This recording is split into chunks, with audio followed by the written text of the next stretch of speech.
Alors, bonjour. Est-ce qu'on... Voilà, c'est bon. Donc, je vais vous parler d'un projet, un projet en cours. Donc, je vais être... Enfin, c'est un projet qui a donc démarré à l'École des Beaux-Arts de Nantes il y a maintenant 5 ans. J'espère que dans ma prise de parole, je ne vais pas être gênée par ma toux, parce que je suis revenue de Dakar avec une mauvaise toux, comme m'aurait dit mon grand-père. Donc, des fois, ça me bloque un peu. Mais voilà, donc c'est un projet qui s'intitule Dakar Présence du futur, que je présente ici.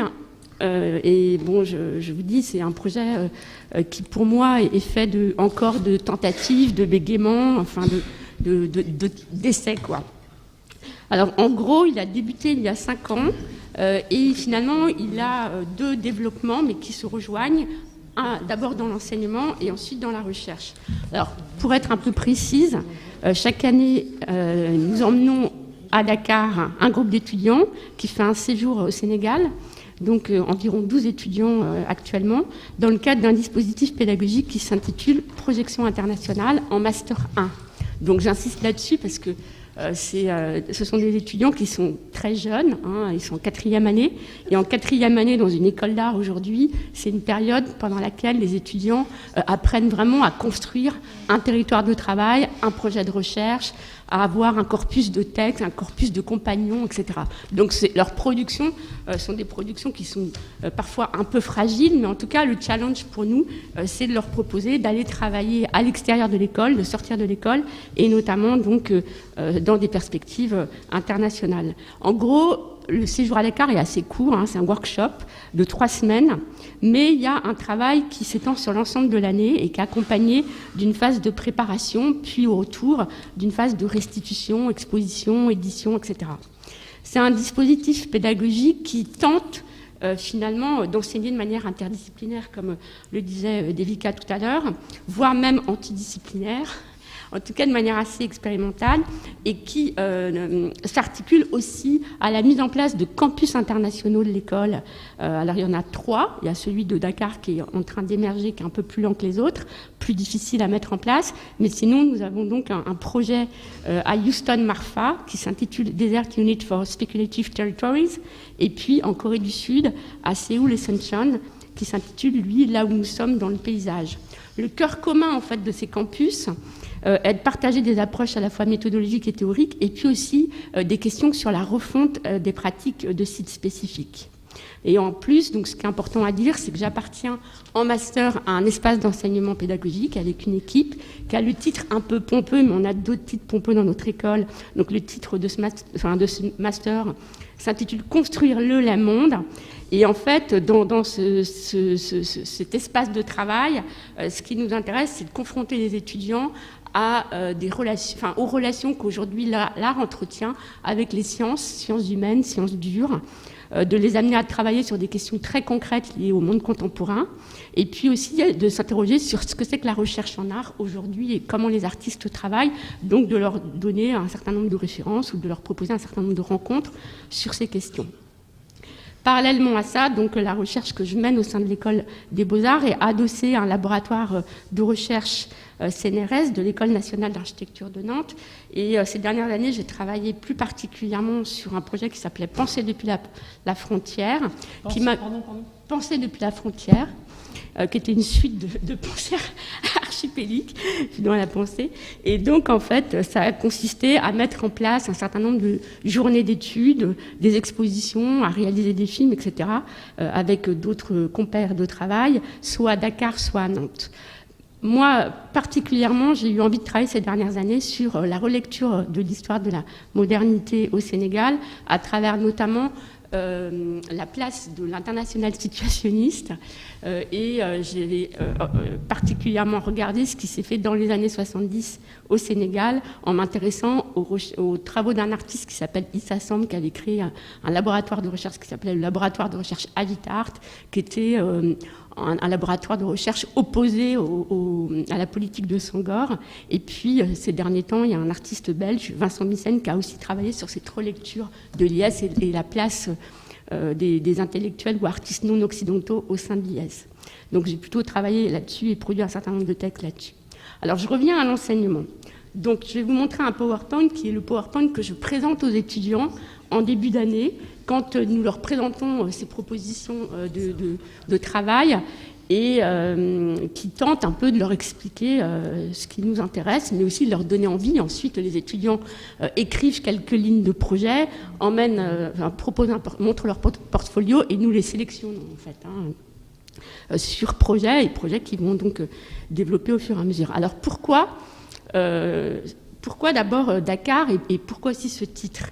Dakar, pour moi, c'est la possibilité d'une rencontre pour nos étudiants avec une réalité complexe, avec des réalités même, des réalités qui sont liées à la spécificité d'une métropole africaine aujourd'hui, en pleine expansion, à la fois démographique et à la fois urbaine, où il y a un côtoiement de cultures différentes, locales, Wolof, Sérère, Diola, etc., mais aussi internationales, arabes, français, libanais, chinois, etc., et donc une métropole qui est en lien avec des mutations extrêmement fortes dans le monde, avec la question notamment de la place des Suds, avec la question des redéfinitions épistémologiques dont on a parlé tout à l'heure, avec les questions de processus de globalisation, de néolibéralisme, etc.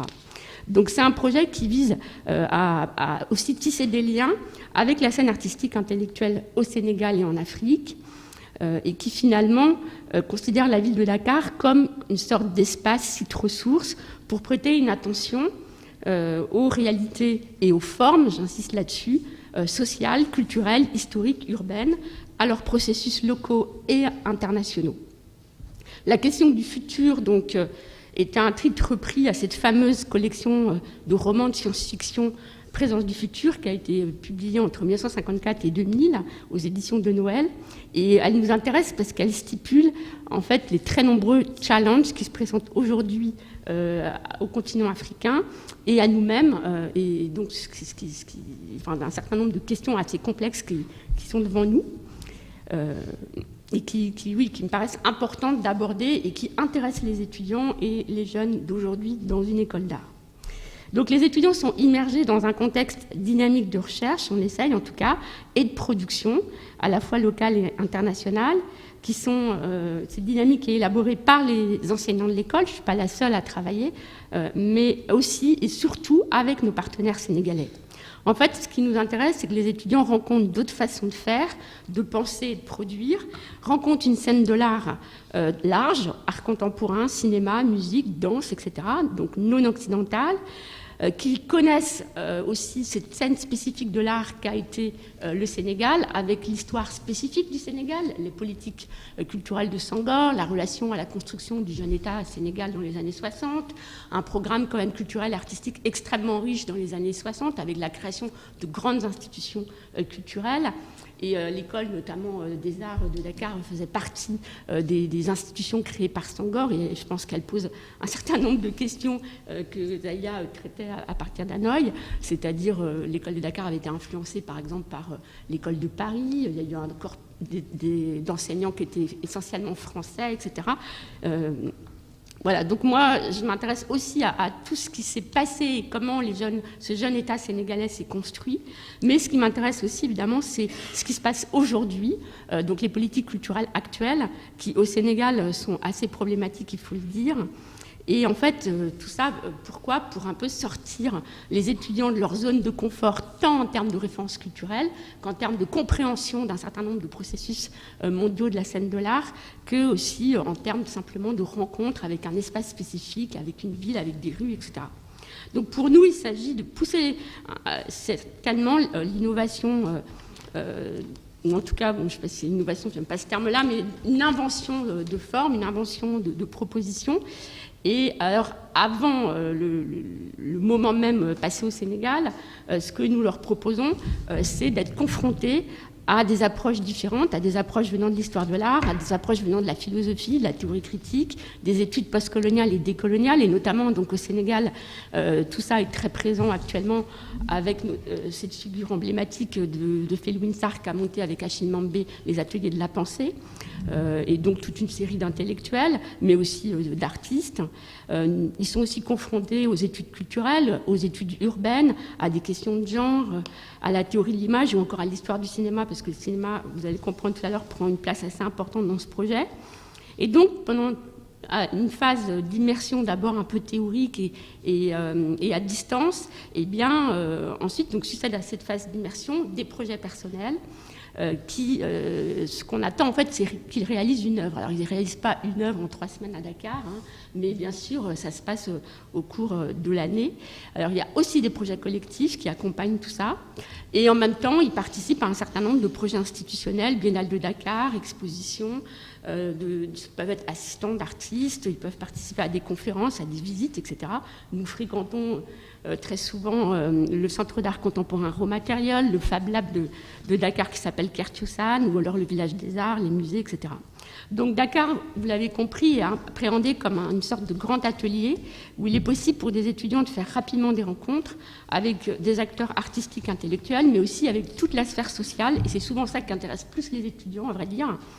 Et souvent, ils vont beaucoup plus dans la banlieue que dans les lieux de l'art. Et ce qui les intéresse, c'est finalement de faire des expériences humaines, intellectuelles, etc., avec les nombreux artisans de Dakar, avec les musiciens, avec les designers, avec les réalisateurs, etc. On ne travaille pas qu'à Dakar, parfois on sort de Dakar, mais on est quand même étroitement lié à cette ville. Nos projets, en tout cas, sont toujours menés en collaboration étroite avec des acteurs locaux. La première année, donc, comme tout à l'heure le disait Dilika, je suis partie avec un artiste, Mathieu Clélier-Babonin, qui au même moment donc, participait à la Biennale de Venise. Et en même temps, on avait tissé des liens avec le Fab Lab donc, de Dakar, qui s'appelle Kertiosan. Mais aussi, au même moment, j'ai commencé à travailler avec le musée Théodore Monod, qu'on voyait tout à l'heure, là, qui est l'ancien musée colonial. Et donc, conservateur actuel que je connais bien, qui s'appelle Malik Ndiaye, qui a fait ses études en France, il est très intéressé par l'implication de la création contemporaine sur la relecture de la collection. Et nous avons donc pensé à plusieurs reprises des journées d'études, etc.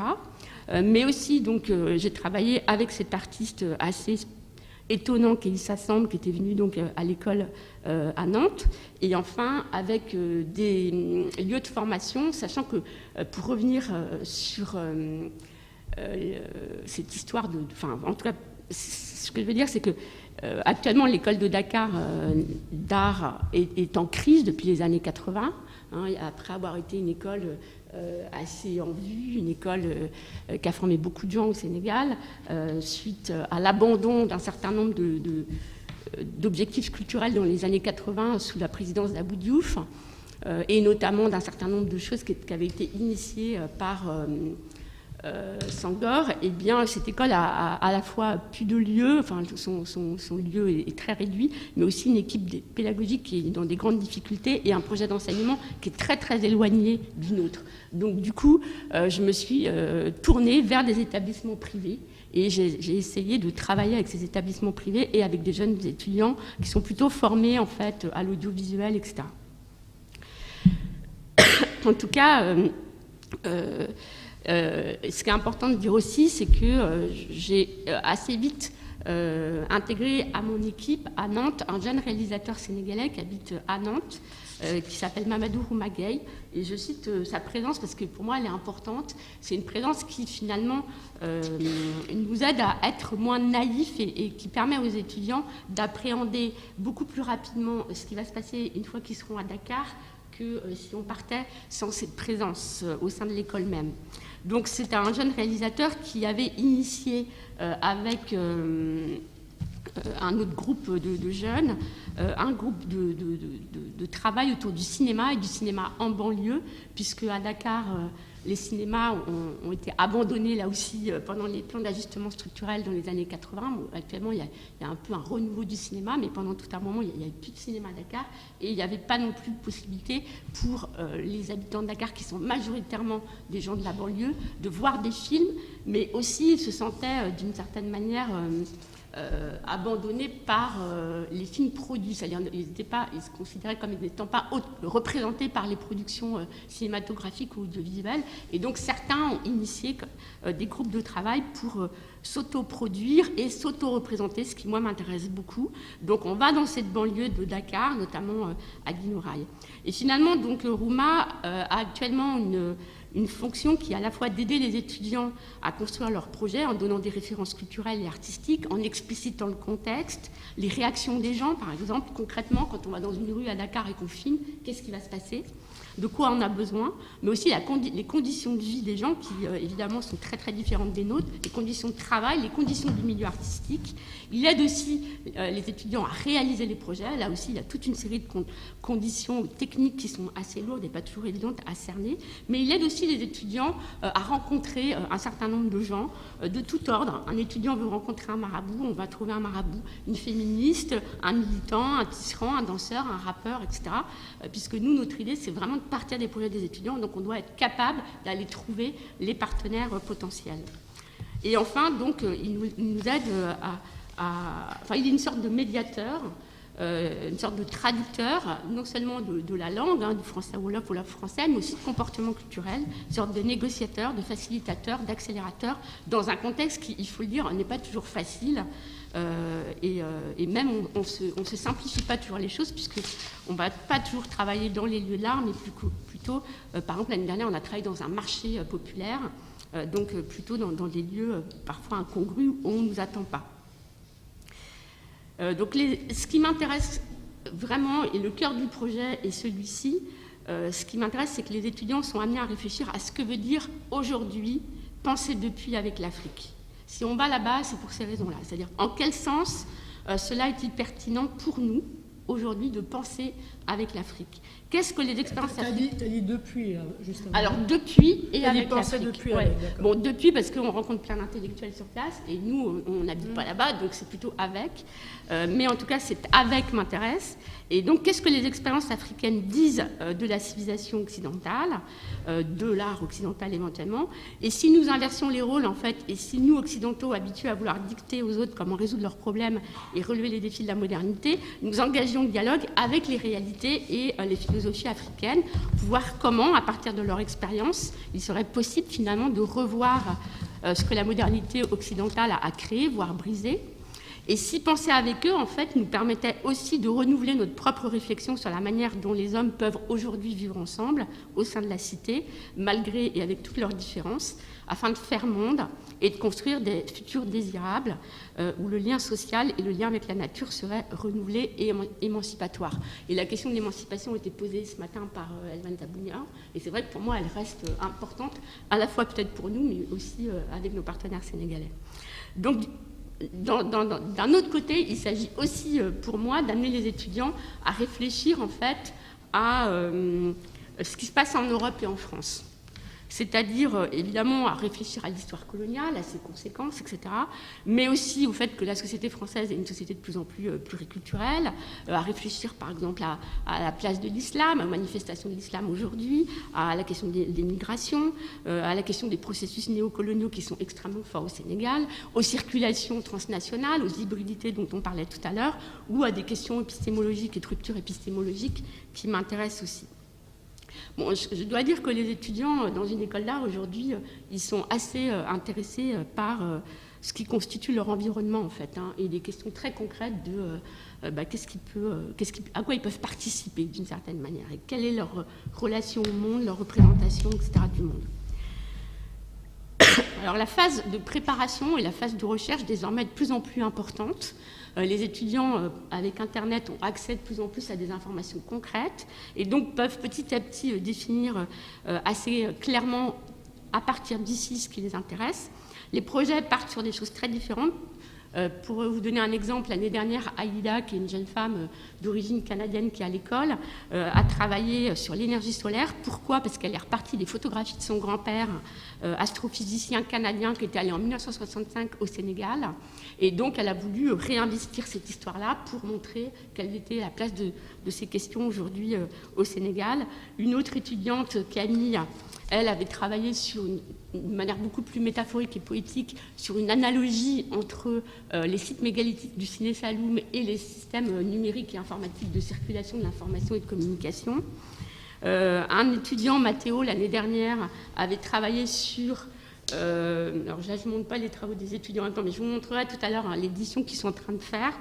Un étudiant avait travaillé sur Matteo avait travaillé, il était intéressé sur les écritures africaines en fait, et il est parti du travail de l'artiste Frédéric Brûly-Bourabry, qui avait entretenu une correspondance avec Théodore Monod, donc celui qui a donné son nom au musée dont je parlais tout à l'heure, mais surtout qui a travaillé à Dakar pendant des années sur une écriture particulière et cette volonté de faire passer les langues africaines à une langue écrite. Et puis, au fur et à mesure de son travail à Dakar, il a commencé à s'interroger sur des questions de traduction, sur des questions d'interprétation, d'interlangue, sur l'invention d'une nouvelle langue, etc.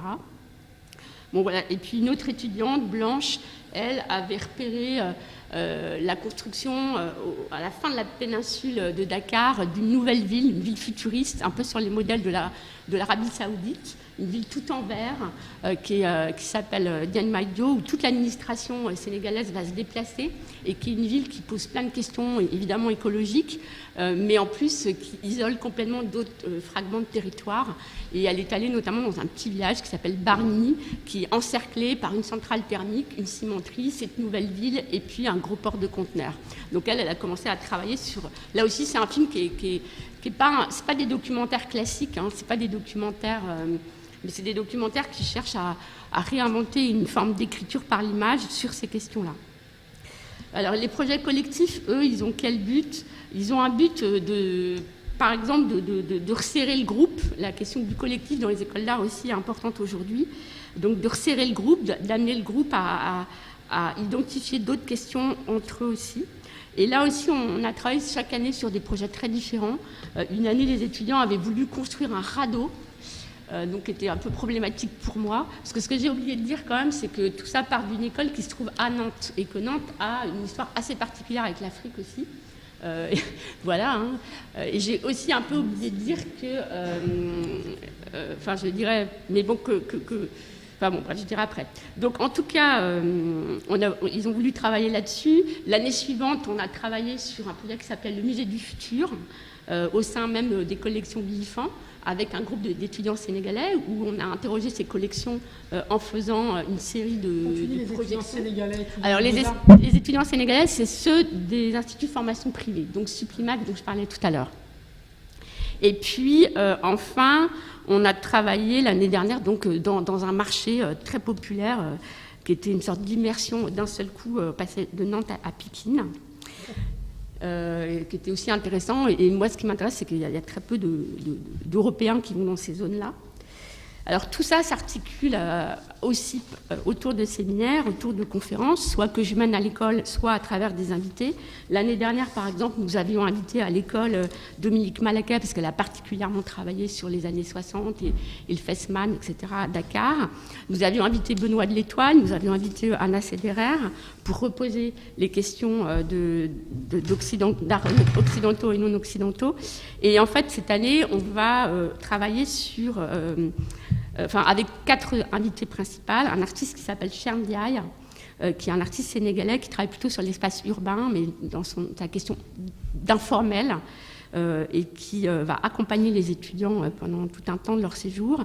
On va travailler avec 2 artistes occidentaux, Uriel Orlot, qui fait une exposition actuellement au laboratoire d'Aubervilliers et qui a travaillé sur le déplacement des zones agricoles d'Aubervilliers vers les colonies, le Mali et donc le Sénégal, et Raphaël Griset qui lui a travaillé sur un projet qui s'appelle Coopérative, qui a émergé dans les années 70 autour de la figure d'un Malien immigré en France et qui voulait prôner une sorte de fin de l'exode rural avec un retour à la terre. Et enfin, avec une personne qui s'appelle Oulimata Gueye, qui, elle, travaille sur l'afro-cyberféminisme et qui avait fait un gros projet l'année dernière à la Gaîté lyrique. Donc, mais d'une certaine manière, pour expliquer un peu la philosophie de tout ça, la manière dont j'enseigne, vous l'avez compris, c'est travailler de manière très collaborative avec les étudiants, sortir de l'école, de considérer qu'en fait, il faut construire et co-construire ensemble les projets, que d'une certaine manière, on va ouvrir des chemins ensemble, on ne sait pas tout à l'avance, hein, on prend le risque d'aller vers, des choses qu'on ne connaît pas. Et puis, on va être attentif, on va être dans l'écoute, on va regarder, on va être en correspondance. Moi, je m'étais beaucoup appuyée dans la pédagogie quand j'avais démarré à l'école sur le maître ignorant de Rancière, mais aussi sur l'art comme expérience de Dewey. Et puis, ces derniers temps, en tombant sur l'ouvrage de Tim Ingold, Anthropologie comme éducation, j'ai trouvé que c'était assez intéressant ce qu'il désigne comme méthodologie d'éducation et qui ressemble parfois à des choses que je mets en place. Donc voilà, considérer que le mode de relation est essentiel, considérer qu'il y a aussi une nécessité évidemment de savoir d'où on parle, de voir comment on participe aux choses, quelle responsabilité, quel positionnement, quel type de mode de connaissance on active, etc. etc. J'ai dépassé mon temps, c'est ça ? Vous pouvez conclure. D'accord. Donc pour conclure, peut-être, j'aurais voulu vous montrer l'édition que les étudiants font, parce que ça vous donnait peut-être plus de... Je ne sais pas d'ailleurs si j'ai montré les pièces des étudiants finalement.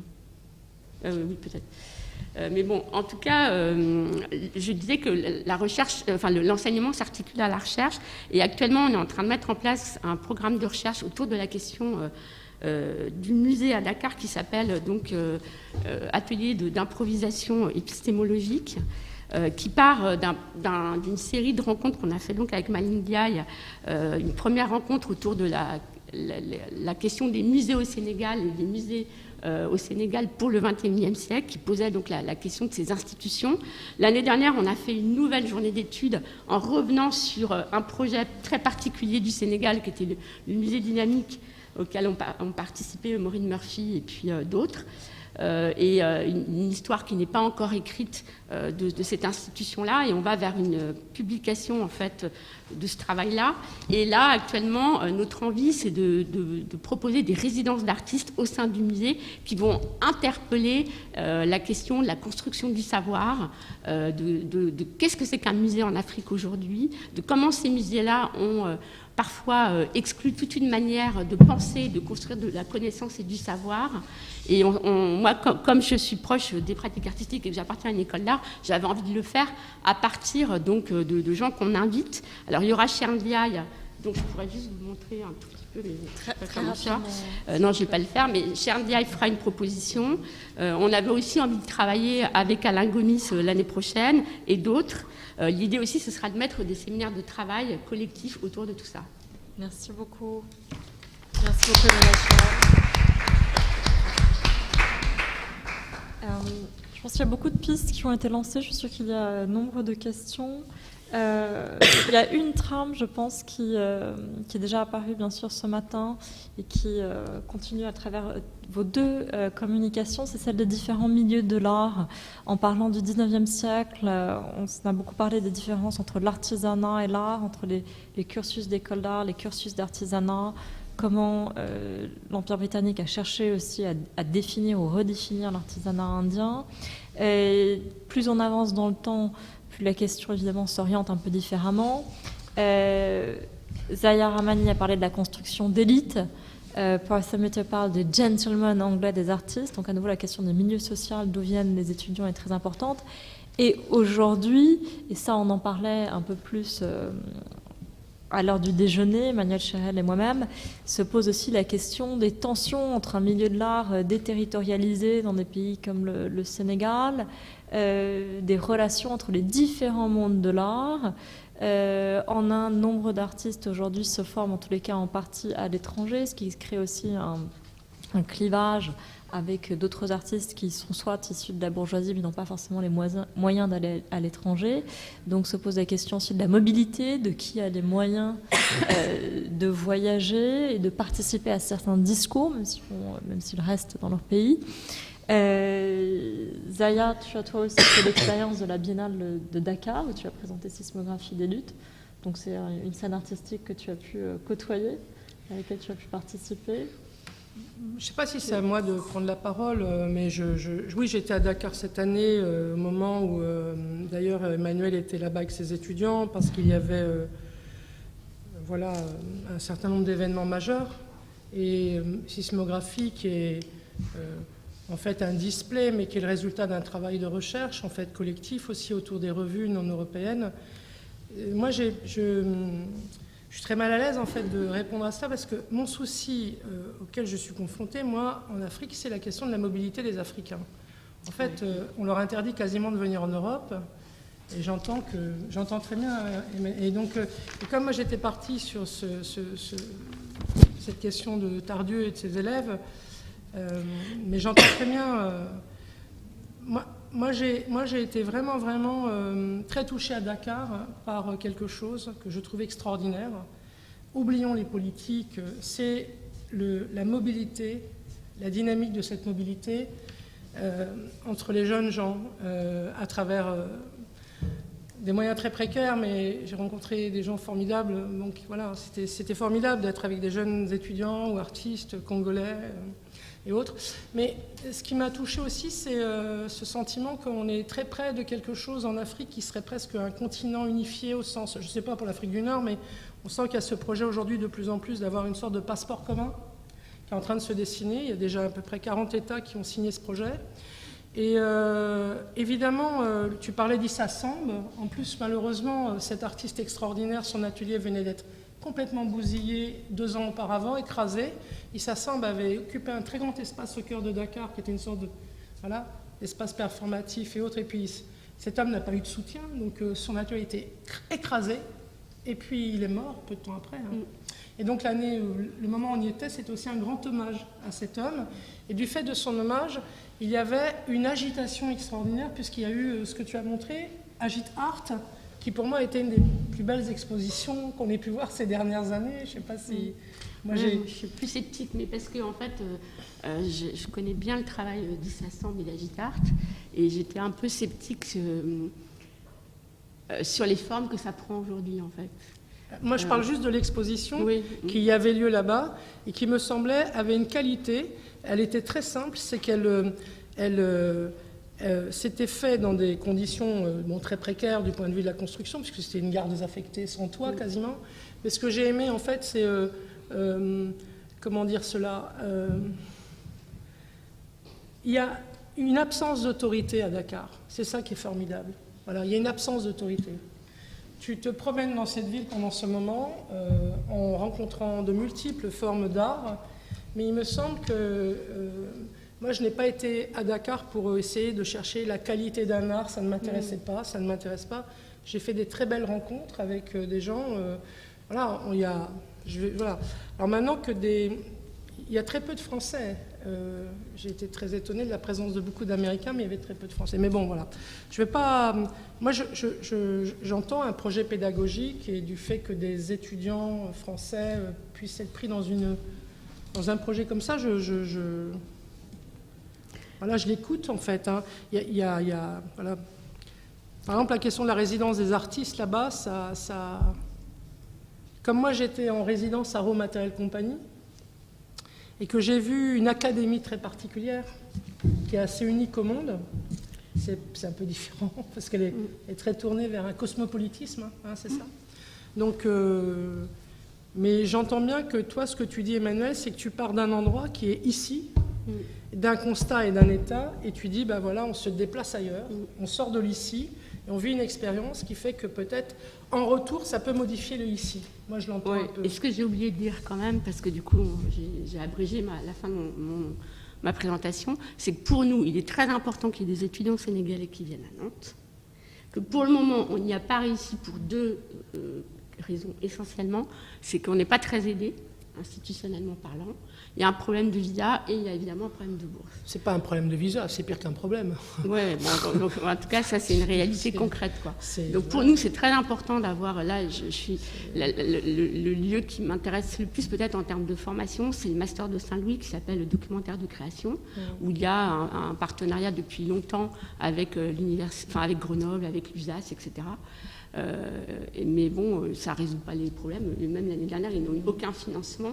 Et en fait, ils sont en situation précaire aussi. Donc toutes les formations au Sénégal, elles sont aujourd'hui dans des situations très précaires. À l'université Cheikh Anta Diop, il n'y a pas de département d'histoire de l'art et il n'y a pas non plus de département d'art plastique.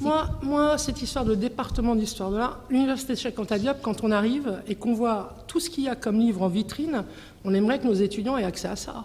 Je veux dire, il y a une bibliographie extraordinaire. Ouais. On a tout le cinéma de Sandel. Enfin, la manière dont la bibliothèque Cheikh Anta Diop fonctionne, elle est constamment pleine d'étudiants qui travaillent sur des corpus qui, je trouve aussi, sont très intéressants, qui sont propres à la société. Par exemple, la manière dont les artistes, les intellectuels là-bas réfléchissent à l'héritage de Cheikh Anta Diop. Hein, cette question de cet historien d'art africain. Voilà. Une histoire de l'art, oui, mais ça dépend ce que tu reproduis. Tu vois ce que je veux dire? Non, mais nous, on n'est pas dans... Là, quand je dis ça, c'est parce qu'on cherche à mettre en place une codiplomation, en fait. Hein. Ça nous paraît important aujourd'hui. Donc, c'est pour ça que je cherchais un partenaire institutionnel. Après, comme je l'ai dit tout à l'heure, par exemple, Mathéo, l'année dernière, il est allé rencontrer un des spécialistes de Cheikh Anta Diop à l'université. Moi, avec l'IFAN aussi, c'est une grande ouverture sur tout un milieu. L'IFAN, qui est notre partenaire principal, le musée, nous permet d'aller rencontrer aussi bien les centres d'art que les universitaires, que voilà, des centres privés, etc. C'est cette manière. Ce qui nous manque réellement actuellement, c'est un espace de co-création pédagogique, ce qui n'est pas du tout évident du fait des réalités auxquelles je me confronte aussi. Mais il y a toujours des jeunes Sénégalais qui sont autour de nous. Par exemple, quand les étudiants travaillent, on est toujours, le fait qu'on soit en lien avec Mamadou Roumagay, dont je parlais tout à l'heure, il fait toujours venir des groupes de gens autour de nous. Et il y a toujours des gens qui sont là au moment des conférences ou qui participent au projet ou je sais pas quoi. Est-ce qu'il y a des questions dans la salle avant Oui.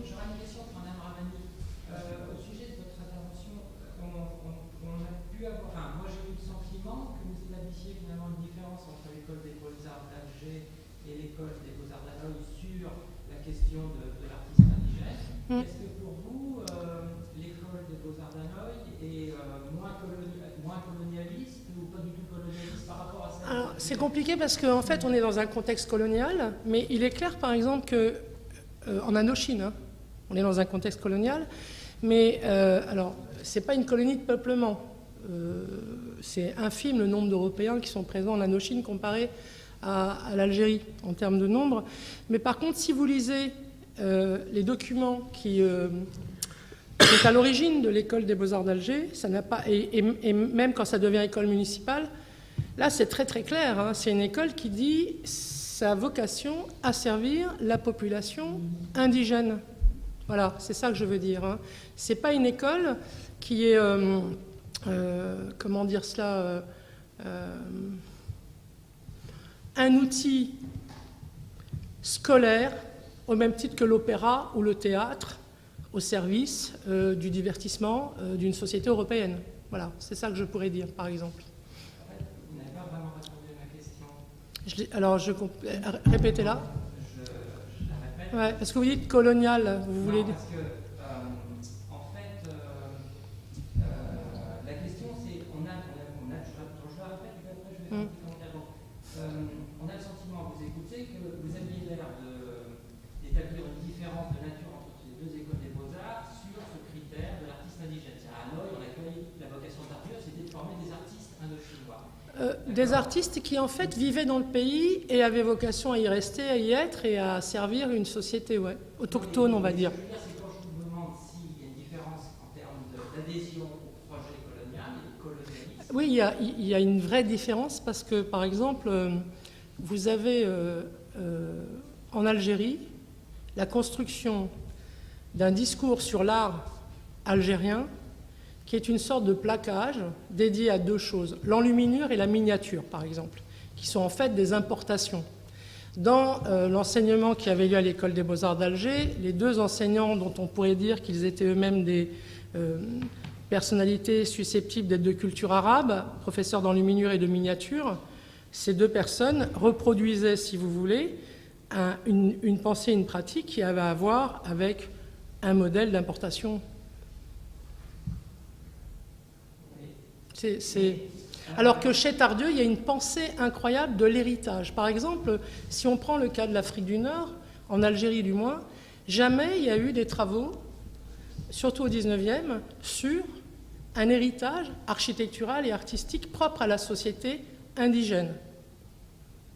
On remonte à une antiquité romaine, on remonte à une archéologie, mais tout ce qui touche le 8e, 9e, 12e, 13e, 14e siècle en Afrique du Nord est complètement absent de la transmission.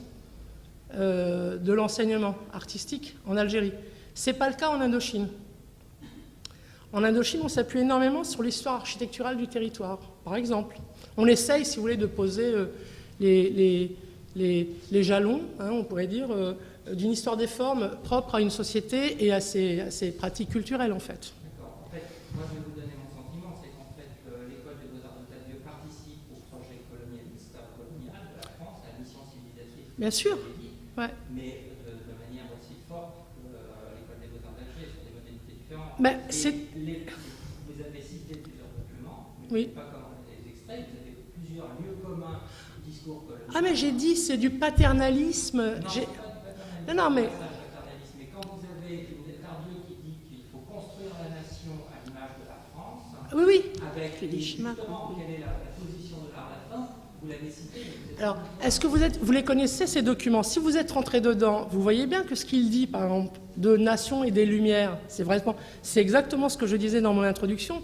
Quand il dit à un moment donné, on ne va pas plaquer, je ne le défends pas, j'insiste vraiment, je dis que cette modalité-là est assez singulière par rapport à l'école des Beaux-Arts d'Alger.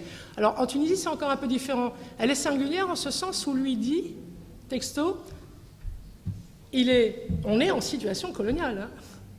D'accord? Et quand... non, mais ce que je veux dire... Oui, mais... Alors, je vous demande juste de regarder quels sont le profil des artistes qui ont été impliqués, d'accord, dans l'histoire artistique algérienne au tournant des années 20-30, des modalités qui leur permettaient d'entrer dans ces écoles, à qui elle était dévolue, et à qui était dévolue cette école en Indochine. C'est une singularité dans l'histoire artistique des écoles d'art en espaces coloniaux. Quand ce matin, la conversation qui avait eu lieu sur reproduire un modèle artisanal tel que ça avait été dit du point de vue des Anglais, vous avez ça dans l'école des Beaux-Arts de Cambodge, par exemple. Il y a toute cette histoire de la reproduction de la mode art. Que ça soit une école d'art colonialiste qui a vocation à... Dans les faits, elle donne des outils critiques à des individus qui pratiquent un art dont la vocation n'est pas nécessairement de servir un modèle national français, mais de penser aussi leur émancipation.